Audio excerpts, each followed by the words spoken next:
ng Registry of Deeds sa Maynila, rumarakit na bilang fixer. Abay, bawal yan. Ang kanyang kalokohan, panoorin sa report na ito. Titulo ng lupa na nagkakahalagang 25,000 pesos. Ito raw ang ipinangako ng isang empleyado ng Register of Deeds ng Manila City Hall kay Ferdinand. Buwan ng Setyembre ng nakaraang taon, nagtungo si Ferdinand sa Manila City Hall para humingi ng tulong kaugnay ng titulo niyang nawala sa kasagsagan ng bagyo. Punta po kami nung tita ko sa Registry of Deeds po sa Manila City Hall branch. Tapos po, nagtanong po kami rin kung paano mag-apply para kumuha ng bagong titulo ng lupa na nawala. Dito raw niya nakilala si Attorney Aurelio Diamante Jr., ang acting deputy head ng Registry of Deeds ng Maynila. Nangako raw si Attorney Diamante na tutulungan sila magkaroon ng bagong titulo ng lupa sa halagang 25,000. Ang sinabi lang po niya sa amin, kinontrata po niya kami na sa pagpapagawa ng bagong titulo, siya na po ang bahala sa lahat.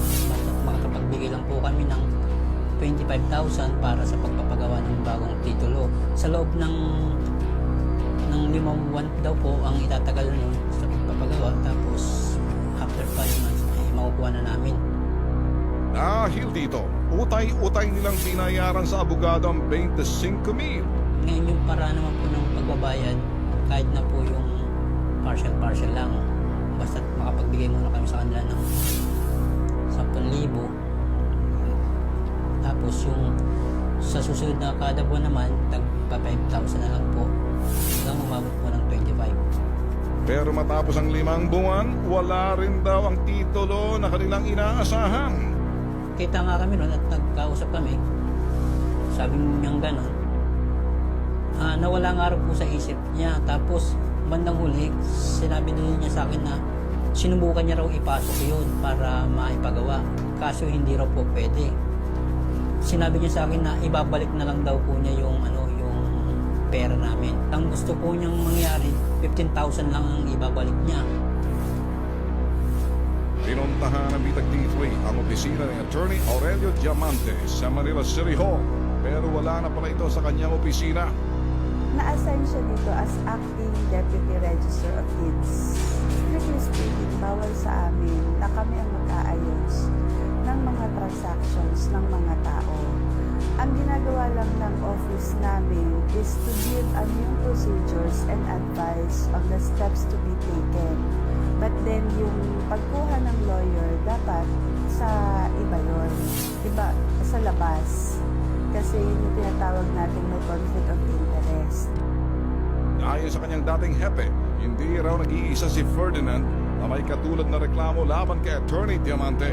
Sa mga naglumapit na dito sa akin, to my recollection, mga 6 to 7 persons. Ang nagiging reklamo nila is lumapit sila kay Attorney Diamante. Ang karamihan dun sa mga nauna kong nakausap, nawawala ang kanilang owner's duplicate copy of title. Kaya inilipat ang inireklamong abogado ng Registry of Deeds sa Bais Negros Oriental. Ilang beses namin tinawagan ang kanyang telepono para huli ang panig, pero hindi siya sumasagot sa aming mga tawag. Attorney Aurelio Diamante Jr., kung exposure ang pag-uusapan sa Bitag Live, hindi kami magkukulang. Pero kapag hindi ka sumagot dahil ayaw mo, wala rin kaming pakialam. Umayos ka, warning pa lang ito sa iyo. Kaya tinatawagan ka namin para sagutin mo ang paratang laban sa iyo. Kumusta naman yung bagong pwesto mo dyan? Baka dyan ka naman naghahasik ng iyong kalokohan. Tutulak, tinatawagan natin to sa kanyang bagong pwesto kung saan man lumalo po, kung takitin kanyang Registry of Deeds sa Manila. Ay nasa sa probinsya na tinapon dahil sa kanyang kalokohan. Eh kung nakikinig ka man, nanonood ka sa Attorney Aurelio Diamante, sagutin mo kasi ang telepono o tumawag ka na sa amin para na sa ganun hinahunting ka namin dito para kunin yung iyong pa. Ngayon. Kasi, yun lang ha. Anong tatlagay mo ito ba? Diamante, napakaganda pangalan yan. Hindi palitan natin ang puwet ng baso. Okay. Easy. Ayaw sumagot eh. Ikaw, Tol Erwin, palagay mo. Sumagot siya ako. Ayun naman di ba, kahiya-hiya sa kanya. Baka isipin ng mga tao, kasi sumasagot, wala sumasabi. Sa ngalan ng patas na pamamayan, kailangan mang sumagot ka. Parang iba yung oras. Parang iba pa yun. Ha? Meron. Ha? Parang nangibago ko sa inyo. Parang mukhang magagandang oras. Well-rested lang kami ngayon. Ganun ba? Stay card.